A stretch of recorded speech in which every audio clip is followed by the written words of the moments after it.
Okay friends, share market என்னங்கிறத பேசிக்காகவும் ரொம்ப சிம்பிளாகவும் இதுக்குள்ள நான் வந்துட்டு ட்ரேடிங் கொண்டு வர போகிறதில்ல, எஸ்ஐபி கொண்டு வர போகிறதில்ல, மியூச்சுவல் ஃபண்ட் கொண்டு வர போகிறதில்ல. ஷேர் மார்க்கெட்னா என்ன, ஷேர் யார் வாங்குறா, ஷேர் யார் கொடுக்குறா, பீப்புள்ஸ் ஆகிய நம்ம ஷேர் யார்கிட்டேருந்து வாங்குறோம், எப்படி விற்கிறோம், அதனால என்ன ப்ராஃபிட் நமக்கு அப்படிங்கிறத தான் நம்ம இந்த வீடியோவில் பார்க்க போகிறோம். அதுக்கு முன்னாடி ஒரு சின்ன டிஸ்க்ளைமர். ஸோ என்னோட பெர்செப்ஷனில் என்னோட எக்ஸ்பீரியன்ஸ் படி தான் நான் வந்துட்டு இது என்ன அப்படிங்கிறத சொல்லி தரேன். ஸோ அந்த வீடியோவில் அப்படி சொல்லி கொடுத்தா இந்த வீடியோவில் சொல்லி கொடுத்தான்னு சொல்லிட்டு கமெண்டில் கத்தி எடுத்து விசாரிப்பீங்க. ஓகேவா? ஸோ ஷேர் மார்க்கெட் என்ன அப்படிங்கிறத பேசிக்காக பார்க்கலாம். ஒரு கம்பெனி, ஸோ நம்ம பேர் வச்சுக்கலாமே என்எம்டி. ஸோ என்எம்டின்னு சொல்லிட்டு ஒரு கம்பெனியை நான் நடத்திட்டு இருக்கிறேன். அதாவது ஓனர் நான். என்எம்டின்னு சொல்லிட்டு ஒரு கம்பெனி நடத்திட்டு இருக்கிறேன். இந்த கம்பெனியோட இப்போ இருக்கிற நெட் ஒர்த்து பார்த்தீங்கன்னா ஒரு 10 lakhs வச்சுக்கலாம். ஒரு சாம்பிள் 10 lakh ஒர்த் உள்ள ஒரு கம்பெனியை என்எம்டி வந்து நடத்திட்டு இருக்காங்க. ஓகேவா? இப்போ இந்த கம்பெனியை கொஞ்சம் டெவலப் பண்ணுறதுக்கு எனக்கு ஃபண்டு தேவைப்படுது. ஸோ என்எம்டிங்கிற கம்பெனி எனக்கு வந்துட்டு நான் கொஞ்சம் கூட பெருசாக பண்ணுற கம்பெனி வந்துட்டு எனக்கு என்ன தேவைப்படுதுன்னா 10 lakhs நான் கம்பெனி வச்சுருக்கேன். எனக்கு இன்னும் ஒரு 40 lakhs தேவைப்படுது.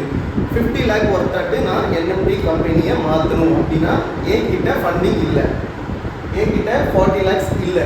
இருந்துச்சுன்னா நான் வந்துட்டு யார்கிட்டையும் கேட்காம நானே வந்துட்டு என் கம்பெனி டெவலப் பண்ணிடலாம். இல்லை அப்படிங்கிற பட்சத்தில் நான் என்ன பண்ணுவேன் அப்படின்னா என்னோட கம்பெனியை என்எஸ்சியில் போய் ரெஜிஸ்டர் பண்ணுவேன்.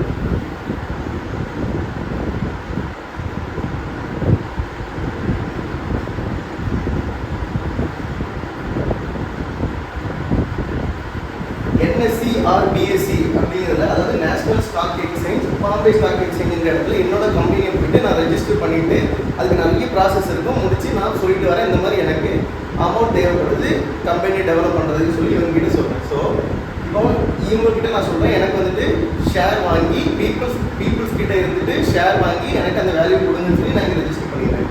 ஓகேவா? இப்போ இந்த என்எஸ்சி வந்துட்டு பீப்புள் கிட்ட இருந்து ஷேர் வாங்குவாங்களான்னு கேட்டிங்கன்னா கிடையாது. இப்போ என்எஸ்சி என்ன பண்ணுவாங்க, நேஷனல் ஸ்டாக் எக்ஸ்சேஞ்ச் என்ன பண்ணுவாங்க, இவங்களுக்கு ப்ரோக்கர்ஸ் இருப்பாங்க. இவங்க கீழே நிறைய ப்ரோக்கர்ஸ் இருப்பாங்க, செபி ரெஜிஸ்டர்ட் ப்ரோக்கர்ஸாக இருப்பாங்க. அவங்க அந்த ப்ரோக்கர்ஸ் என்ன பண்ணுவாங்கன்னா மக்களாகிய உங்ககிட்ட இருந்து ஷேர்ஸ் வாங்கி, அதாவது அமௌண்ட் கலெக்ட் பண்ணி என்கிட்ட கொடுப்பாங்க.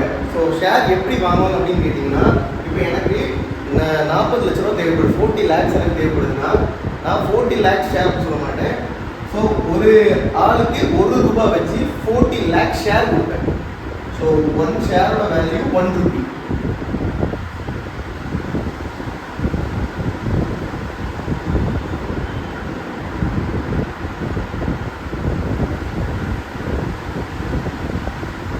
சிம்பிள் சொல்ல போனால் ஒரு கான்செப்ட் என்னன்னா, ஒரே ஆளுக்கிட்ட 40 லட்சம் கேட்கறதுக்கு ஒரு ஆளுக்கிட்ட ₹1 வச்சு 40 லட்சம் பேர்கிட்ட கேட்டுடலாம்ல, அதுதான் கான்செப்ட். ஓகேவா? ஒரு ஷேரோட வேல்யூ ₹1 வச்சு 40 lakh ஷேர் வந்துட்டு நான் ஃபிக்ஸ் பண்ணிட்டேன். ஸோ அதுதான் மக்களுக்கு தெரியும். என்எம்டி, நீங்கள் ஷேர் மார்க்கெட் ப்ரோக்கர்ஸ்ட்டு போனீங்கன்னா என்எம்டி கம்பெனியோட ஷேரோட வேல்யூ ஒரு ஷேர் ₹1 அப்படின்னு சொல்லிட்டு, ஒரு ஷேரோட வேல்யூ ₹1 சொல்லிட்டு உங்களுக்கு ஷோ ஆகும். பீப்புள் என்ன பண்ணுவாங்க, ₹1 கொடுத்து என்எம்டியோட ஷேர் ஹோல்டராக மாறிடுவாங்க. நான் வந்து 10 lakhs கொடுத்து ஒரு கம்பெனி வச்சுருக்கேன், என் கம்பெனி டெவலப் பண்ணுறதுக்கு எனக்கு இன்னும் 40 lakhs தேவைப்படுது. நீங்கள் என்ன பண்ணுறீங்க, ₹1 கொடுத்து ஒரு ஷேரை வாங்கி என்னோட கம்பெனியோட ஷேர் ஹோல்டராக மாறிடுறீங்க. புரிஞ்சுக்கணும்னு நினைக்கிறேன். சரி, இதனால எனக்கு என்ன லாபம்? ஒரு ஷேரை ₹1 நான் வாங்கி வச்சுட்டேன். இதனால பீப்புள் ஆகிய எனக்கு என்ன லாபம் அப்படின்னு கேட்டிங்கன்னா, இந்த இடத்துல என்னோட கம்பெனி இப்படி இருக்க போகிறதில்ல, என்னோட சப்ஸ்கிரைபர்ஸ் 10லயே இருக்க போகிறதில்ல, லேக்ஸில் சப்ஸ்கிரைபர்ஸ் நான் போக தான் போகிறேன். அப்போ நான் என்ன பண்ணுவேன், என் கம்பெனி வளர்ச்சி அடைஞ்சிட்டே இருக்கும்.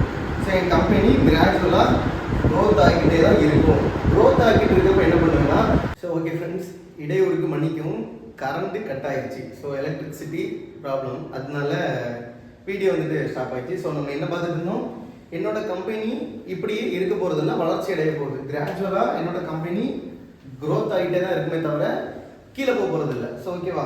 கீழே போகணுன்னு என்ன பண்ணணும், வீடியோ போடாமல் இருந்தால் என்ன ஆகும், சப்ஸ்கிரைபர்ஸ் போயிடுவாங்க. அப்படி இருக்க போகிறதில்ல. ஸோ க்ரோத் ஆக போகுது. க்ரோத் ஆகிடுச்சுன்னா என்னோட ஷேர் வேல்யூவும் இன்க்ரீஸ் ஆகும். ஸோ 1 ஷேரு ₹1 lakh இருக்கிறது, 1 ஷேரோட வேல்யூ ₹5 மாறிடும். என்னோட ஷேரு ₹1 கொடுத்து தான் நீங்கள் ஷேர் பண்ணுற மாதிரி இருக்கீங்க.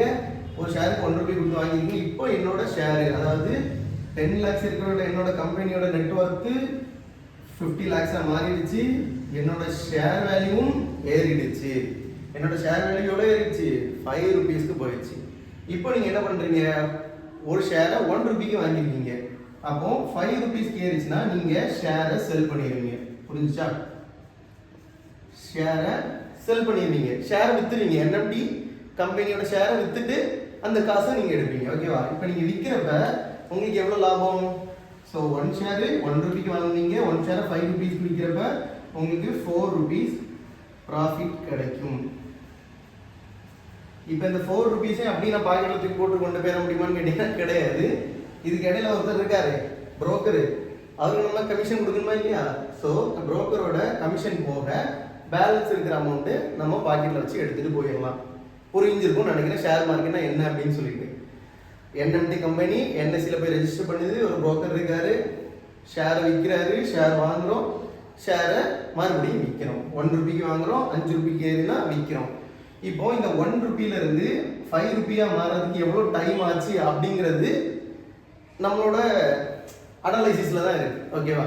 அது வந்துட்டு வருவோம், அடுத்தடுத்து வீடியோஸில் வருவோம். சரி, ஓகே ப்ரோ, இதுதான் ஷேர் மார்க்கெட்டோட பேசிக் கான்செப்ட்னு கேட்டிங்கன்னா ஆமாம், பார்த்துக்கோங்க, உங்களுக்கு புரிஞ்சிருக்கும். ஓகே ப்ரோ, ஷேர் மார்க்கெட்டில் ஒரு ஷேரை நான் வாங்குகிறேன், ஷேரை நான் விற்கிறேன், ₹1 கொடுத்து வாங்குகிறேன், விற்கிறேன், இதில் எனக்கு என்ன லாஸ் இருக்குது? எப்படி ஷேர் மார்க்கெட்டில் நிறைய பேர் ஏமாந்து போகிறாங்க, ஷேர் மார்க்கெட்டில் காசை அழிக்கிறாங்க, ஷேர் மார்க்கெட் ஏன் கேம்பிளிங்னு சொல்கிறாங்கன்னு கேட்டிங்கன்னா இந்த இடத்துல தான் ஒரு டிராகன் உள்ள வருது. யாரு? ட்ரேடிங். ட்ரேடிங்னு சொல்லிட்டு ஒரு டிராகன் ஆர் ஒரு பூதம் வருது. இந்த பூதம் தான் ஷேர் மார்க்கெட்டில் லாஸ் ஆகுறவங்கள சாப்பிடுது. ஓகேவா? இந்த ட்ரேடிங்னா என்ன அப்படிங்கிறதுக்கு ஒரு பெரிய வீடியோ போடணும். ஸோ அந்த ட்ரேடிங்கில் எந்த ட்ரேடர்ஸ் இருக்காங்க, இன்ஸ்டிடியூஷன் ட்ரேடர்ஸ் இருக்காங்களா, ரீட்டைல் ட்ரேடர்ஸ், ப்ரொஃபஷனல் நிறைய இருப்பாங்க. ஸோ ட்ரேடிங்கில் தான் நிறையா அமௌண்ட்டு லாஸ் ஆகுது ஷேர் மார்க்கெட்டில். அது என்னங்கிறது அடுத்து ஒரு வீடியோ போடுவோம். இதுக்கு அடுத்து ட்ரேடிங் இருக்குது, எஸ்ஐபி, மியூச்சுவல் ஃபண்ட்ஸ் சொல்லிட்டு நிறைய இருக்குது. நான் ஃபஸ்ட் வீடியோலே சொல்லியிருப்போம், ஷேர் மார்க்கெட்டுங்கிறது கப்பலை பிடிச்சி வைக்கிற தண்ணி கிடையாது. ஷேர் மார்க்கெட்டுங்கிறது கடல். அது வந்துட்டு நிறைய இருக்குது.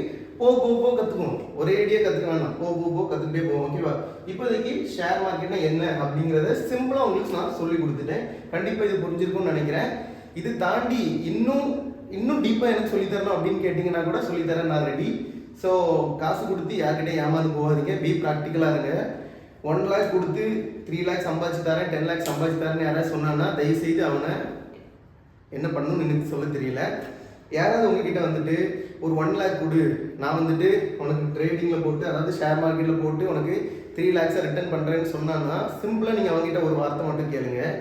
ஒரு 1 lakh நான் உனக்கு கொடுக்குறதுக்கு ஒரு ₹1000 நான் உனக்கு தரேன், நீ அந்த 1 lakh வச்சு எப்படி 3 lakhs பண்ணுவேன் அப்படிங்கிறத என்னை உட்கார வச்சு காட்டித்தா அப்படின்னு சொல்லி நீங்கள் சிம்பிளாக கேட்டிங்கன்னா மூடிட்டு போயிடுவாங்க. ஸோ தப்பாக சொல்லி மன்னிச்சுக்கோங்க. ஓகேவா? அந்த மாதிரி தான் இருக்குது. ஸோ ஷேர் மார்க்கெட்டுக்குள்ளே ட்ரேடிங்னால தான் நிறைய காசு வீணாக போய்கிட்டு இருக்குது. அது வந்துட்டு ட்ரேடிங்னா என்னங்கிறத அடுத்து நம்ம கொஞ்சம் எலாபரேட்டாக பார்ப்போம். இந்த புரோக்கர்ஸ்குள்ளேயும் நிறைய டிவிஷன்ஸ் இருக்குது. ஸோ அதையும் நம்ம அடுத்து பார்க்கலாம். இந்த புரோக்கர்ஸ்க்கும் இன்ஸ்டிடியூஷனல் ட்ரேடர்ஸ்க்கும் என்ன கனெக்ஷன் இருக்குது அப்படிங்கிறதையும் நம்ம பார்ப்போம். நிறைய இருக்குது, அதை அப்போ பார்க்கலாம். ஸோ ஓகே, தேங்க்ஸ் ஃபார் வாட்சிங் திஸ் வீடியோ. மறக்காமல் நம்ம சேனல் சப்ஸ்கிரைப் பண்ணி வச்சிங்கன்னா இதே மாதிரி நிறைய வீடியோஸ்மே கண்டினியூஸாக பார்க்கலாம். ஷேர் மார்க்கெட் என்ன அப்படிங்கிறது எனக்கு தெரிஞ்ச எல்லாமே நான் வந்து சும்மா ஃப்ரீயாக சொல்லித்தர போகிறேன் யூடியூப்பில். நீங்கள் பண்ண வேண்டியது நம்மளோட யூடியூப் ப்ளஸ் இன்ஸ்டாகிராம் சேனலை ஃபாலோ பண்ணுறது, சப்ஸ்கிரைப் பண்ணுறது. ஸோ மறக்காமல் சப்ஸ்கிரைப் பண்ணி வச்சுக்கோங்க. தேங்க்ஸ் ஃபார் வாட்சிங் திஸ் வீடியோ. கீப் வாட்சிங் ஆல் வீடியோஸ். பை.